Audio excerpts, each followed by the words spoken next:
औज़ुबिल्लाहिमिनश्शैतानिर्रजीम बिस्मिल्लाहिर्रहमानिर्रहीम अस्सलामु अलैकुम वरहमतुल्लाहि वबरकातुहू। कैसे हैं आप सब लोग? I hope you are all doing well. तो हमने इंडियन इकॉनमी की टॉप 100 MCQ सीरीज़ स्टार्ट की हुई थी, जिसमें से 30 MCQs हमने पार्ट 1 में किए हुए थे एंड आज हम पार्ट 2 करने जा रहे हैं और आगे 30 से आगे आज हम क्वेश्चंस करेंगे। एंड क्वेश्चन नंबर 31 आपके सामने स्क्रीन पे है। क्वेश्चन क्या है? Planning in India derives it's objectives from, मतलब प्लानिंग ऑफ इंडिया जो है, जो प्लानिंग ऑफ इंडिया का ऑब्जेक्टिव था, वो ऑब्जेक्टिव हमने क्या फंडामेंटल राइट्स से निकाला है, फंडामेंटल ड्यूटीज से निकाला है, प्रीएम्बल से निकाला है या डीपीएसपी से निकाला है? ठीक है, तो प्लानिंग जो है इंडिया की, वो हम ये इसका ऑब्जेक्टिव जो है डीपीएसपी से निकलता है, directive principles of state policy. ठीक है, तो जो बच्चे इंडियन पॉलिटी बैकग्राउंड से हैं या जिनने पॉलिटी पढ़ी हुई है, तो उन बच्चों को पता है fundamental rights, fundamental duties, preamble, DPSP क्या होता है। ठीक है, आज हर एक बच्चे को पता होता है।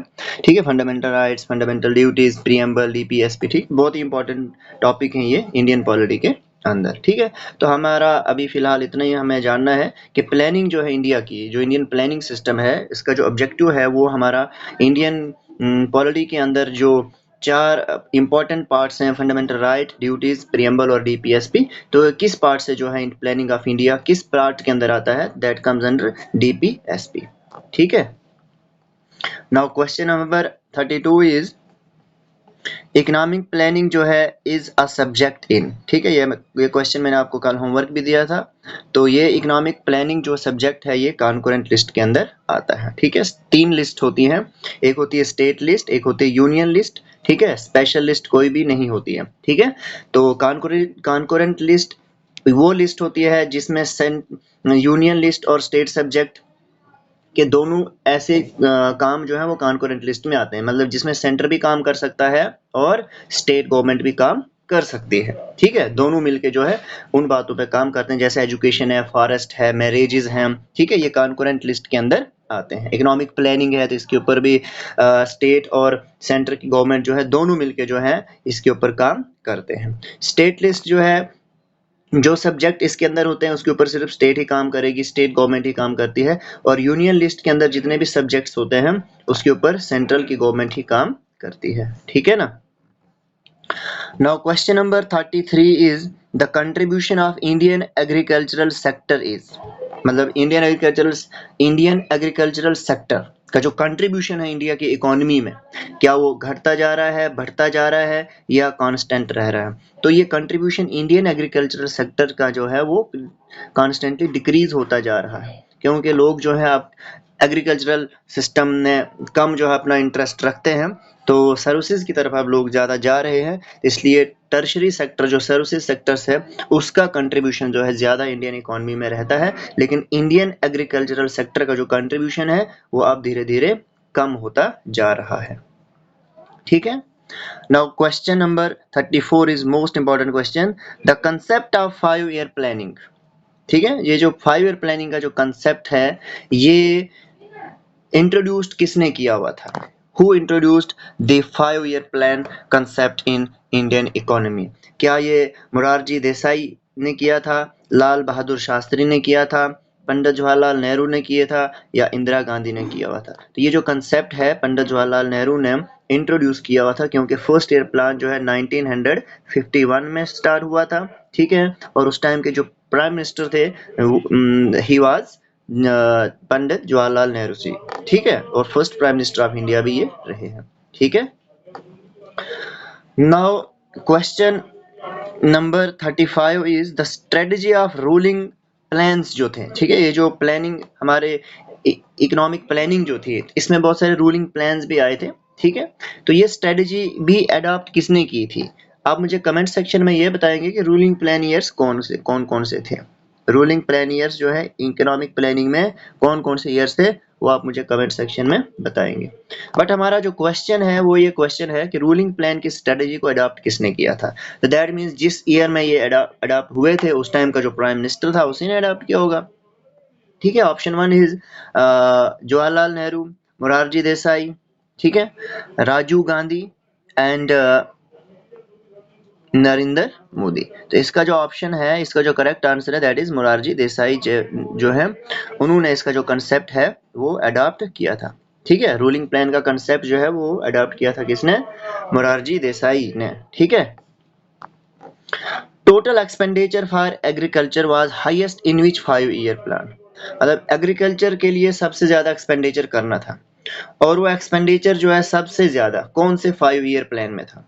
तो वो हमारे पास था फोर्थ 5 ईयर प्लान में। फोर्थ 5 ईयर प्लान में सबसे ज्यादा एक्सपेंडिचर जो है एग्रीकल्चर के लिए रखा गया था। ठीक है, ये भी इंपॉर्टेंट क्वेश्चन है। ठीक है, now the question number 7 is the first chairman जो है प्लानिंग कमीशन के वो कौन थे? तो पहला चेयरमैन कौन है? हमने कल पढ़ा था कि प्लानिंग कमीशन के चेयरमैन कौन होते हैं? Prime minister. ठीक है, तो फर्स्ट प्लानिंग पहला जो 5 ईयर प्लान जो है वो 1951 में हुआ था, और 1951 में प्राइम मिनिस्टर कौन थे? पंडित जवाहरलाल नेहरू जी। तो यही प्लानिंग कमीशन के पहले चेयरमैन होंगे। ठीक है ना? तो फर्स्ट चेयरमैन प्लानिंग कमीशन के कौन होंगे? Pandit Jawaharlal Nehru, who was also the first prime minister of India, and the prime minister of India ही जो है वो प्लानिंग कमीशन के चेयरमैन हुआ करते थे। जैसे इसको रिप्लेस किया है नीति आयोग ने, और नीति आयोग जो है इसके भी चेयरमैन कौन होते हैं?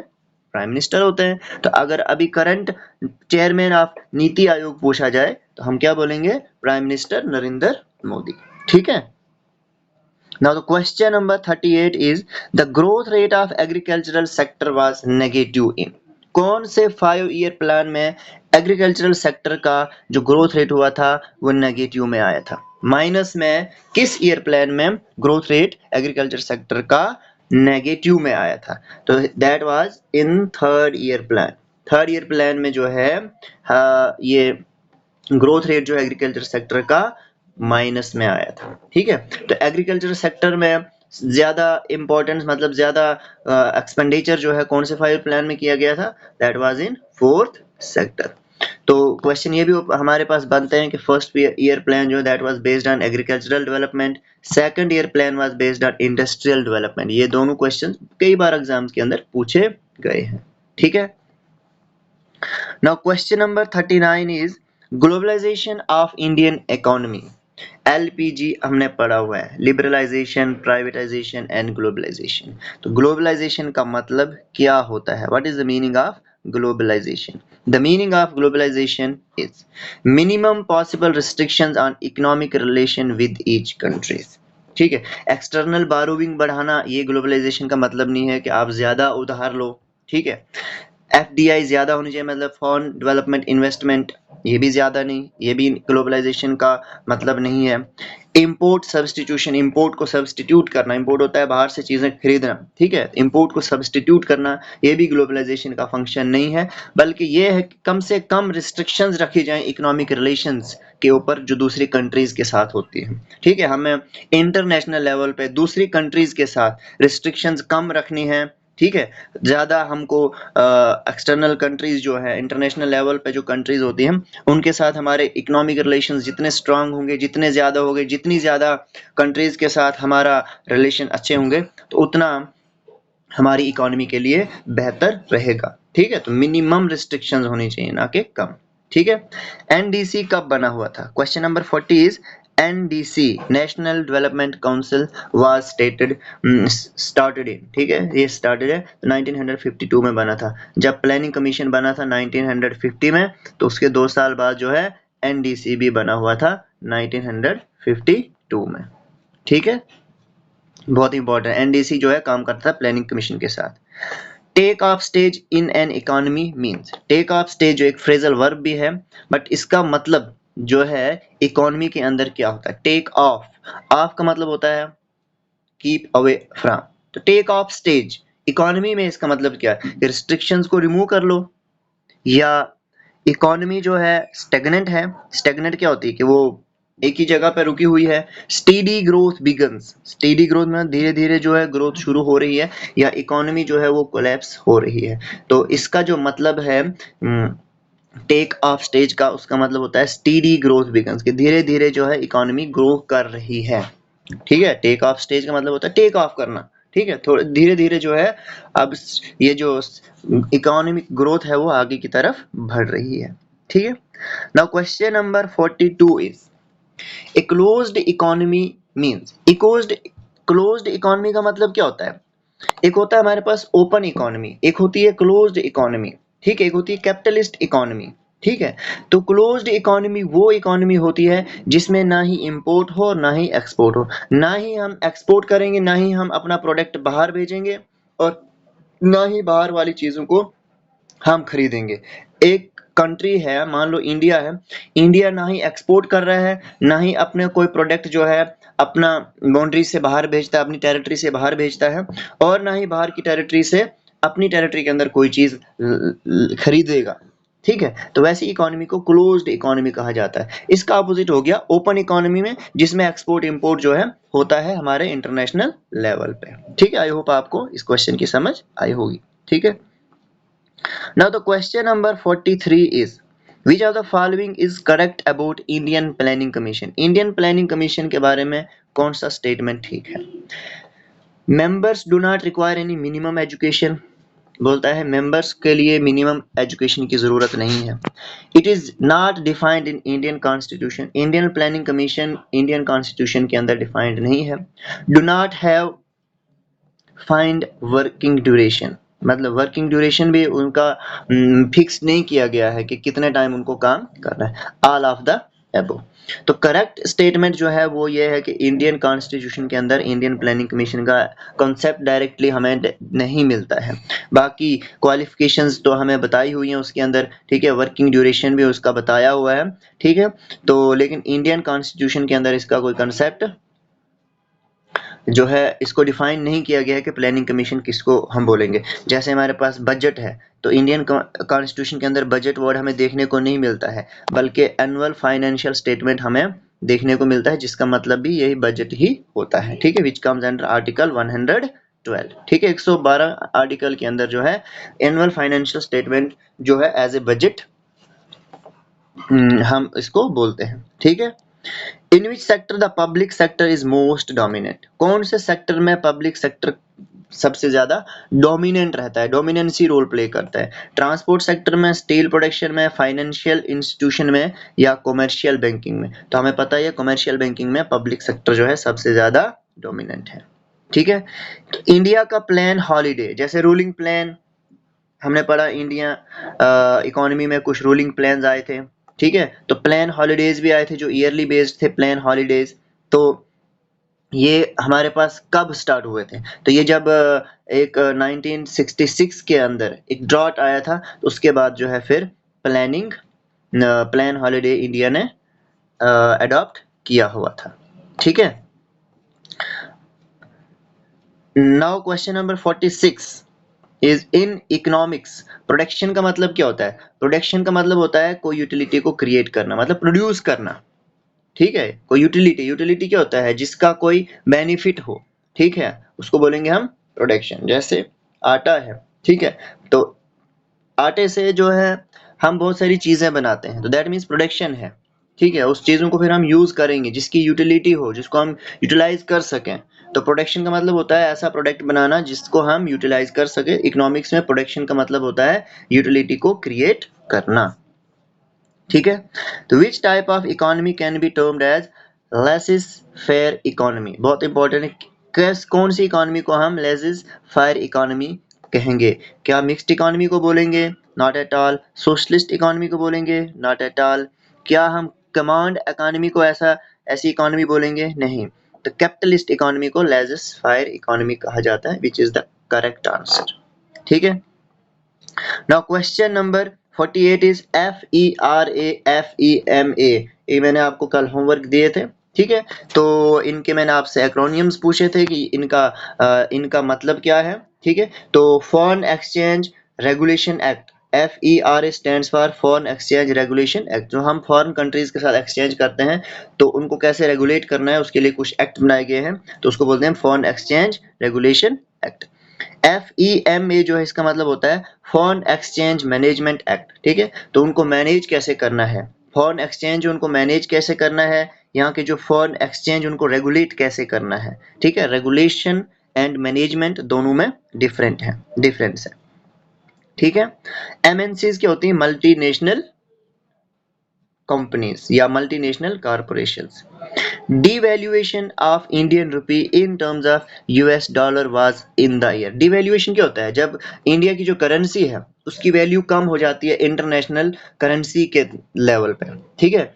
इंटरनेशनल लेवल पे जैसे डॉलर्स के साथ कंपेयर किया जाता है, तो डॉलर्स के कंपैरिजन में जब इंडियन रुपी की वैल्यू जो है कम हो जाए उसको हम डिवैल्यूएशन बोलते हैं। लेकिन ये डिवैल्यूएशन जो है किस साल हुई थी? तो ये हुई थी 1991 में, क्योंकि तब एलपीजी का सिस्टम भी आया था उस टाइम। ठीक है। तो उस टाइम जो है डिवैल्यूएशन की गई थी इंडियन रुपीज की। बहुत इंपॉर्टेंट क्वेश्चन है, एग्जाम में कई बार पूछा जाएगा। Now what is IMF?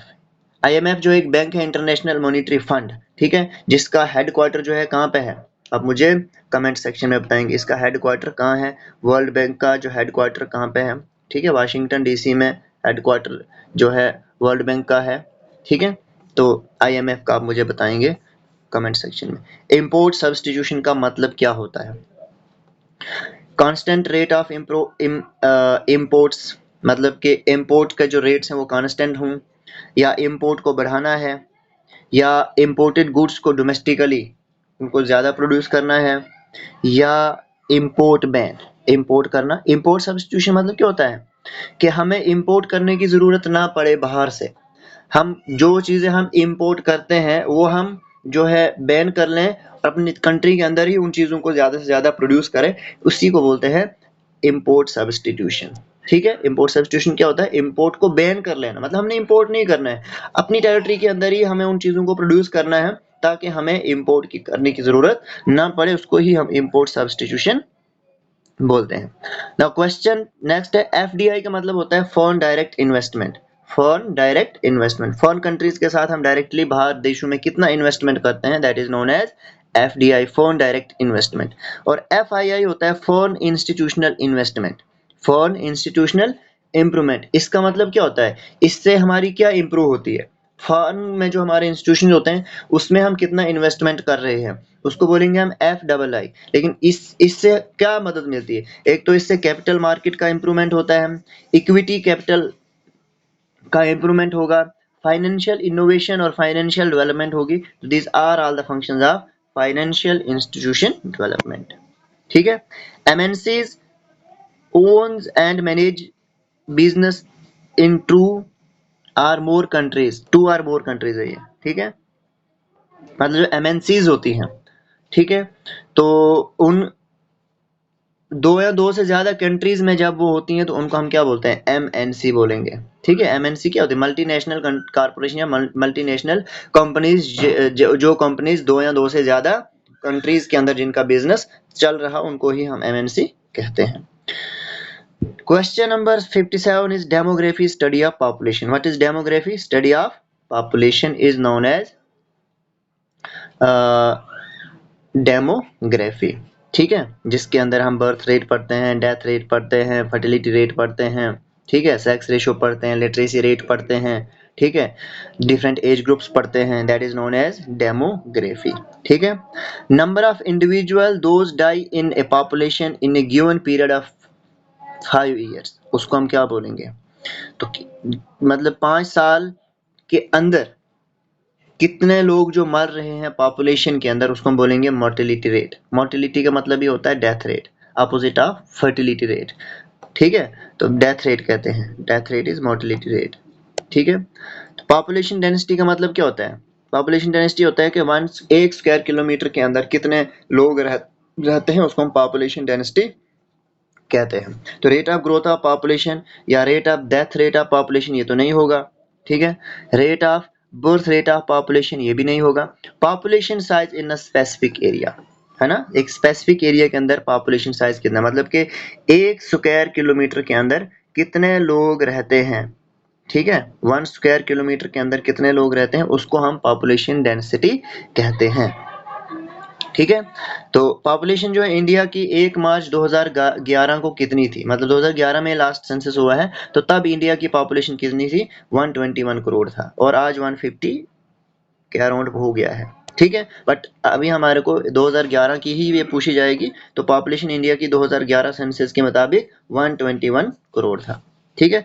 Sex ratio कितना था इंडिया का 2011 के मुताबिक? वो था 940 फीमेल्स पर फीमेल। सेक्स रेशो क्या होता है? नंबर ऑफ फीमेल पर 1000 मेल्स, नंबर ऑफ फीमेल पर 1000 male, that is known as sex ratio. तो इंडिया का सेक्स रेशो कितना है? 940 फीमेल्स पर 1000 males, that is known as sex ratio. Overall sex ratio जो है सबसे ज्यादा किस स्टेट का हाईएस्ट रहा है? दैट वाज केरला, और केरला का भी सेक्स रेशो सबसे ज्यादा है। क्रूड लिटरेसी रेट क्या होता है? क्रूड लिटरेसी रेट मतलब होता है कि कितने जो है पढ़े लिखे लोग हैं, टोटल पॉपुलेशन के अंदर लिटरेट पर्सन कितने हैं, उसको बोलेंगे हम literacy rate. Crude literacy rate, number of literate person in total population. ठीक है।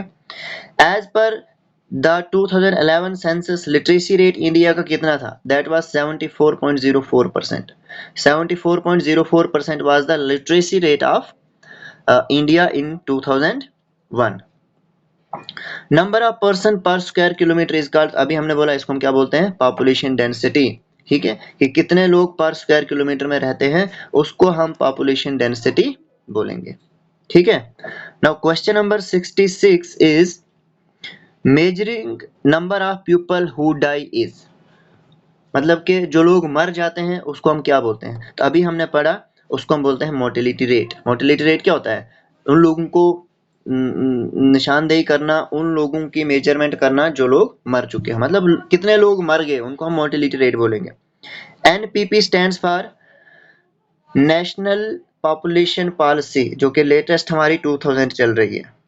ठीक है, नेशनल पॉपुलेशन पॉलिसी जो कि 2000 है। Which of the following is the commercial crop in India? India की कॉमर्शियल क्रॉप कौन सी है? कॉमर्शियल मतलब जो हम कॉमर्शियल पर्पस के लिए यूज करते हैं। तो सारी की सारी जो जितनी भी यहाँ पे दी हुई है, मस्टर्ड भी है, टोबैको भी है, जूट भी है, ठीक है, कॉटन भी है, ठीक है, टी है, these are all commercial crops. ठीक है। What percentage of Indian population depend on agriculture? तो ये हमें पता है 70%। ठीक है, 70% जो है इंडिया की पॉपुलेशन जो है ऑलमोस्ट डिपेंड करती है किसके ऊपर? एग्रीकल्चर के ऊपर। ठीक है, ये ऑप्शन यहाँ पे गलत है। कितना परसेंट इंडियन जीडीपी जो है is contributed bye service sector? तो हमने पढ़ा हुआ है कि सर्विस सेक्टर से ज्यादा कंट्रीब्यूशन रहता है इंडिया की जीडीपी में, ऑलमोस्ट 60% जो है सर्विस सेक्टर का। सर्विस सेक्टर क्या होते हैं? वो सेक्टर्स जहाँ पे सर्विसेज दी जाए, जैसे टीचिंग है, बैंकिंग है, ठीक है, ये सर्विसेज के अंदर आते हैं। तो 60% जो है कंट्रीब्यूशन रहता है इंडियन जीडीपी के अंदर सर्विस सेक्टर का। तो टर्शरी सेक्टर हम किसको बोलेंगे? सर्विस सेक्टर को ही हम टर्शरी सेक्टर बोलते हैं। तो वीट प्रोडक्शन करना नहीं, मोबाइल प्रोडक्शन करना नहीं, कंस्ट्रक्शन ऑफ ए डैम नहीं, फिशिंग करना नहीं। तो इन चारों में से ऐसा कौन सा है जिसको हम बोलेंगे सर्विस सेक्टर, टर्शरी सेक्टर के अंदर? तो सर्विसेज हम किस में देंगे? देखो, वीट को प्रोडक्शन तो हमारा आ जाता है प्राइमरी इसमें, सेकेंडरी स्ट्रक्चर में। ठीक है। कंस्ट्रक्शन ऑफ डैम है, इसको बनाया जा रहा है, बनाने के लिए सर्विस देनी पड़ती है, तो ये construction of dam that is tertiary sector. ठीक है।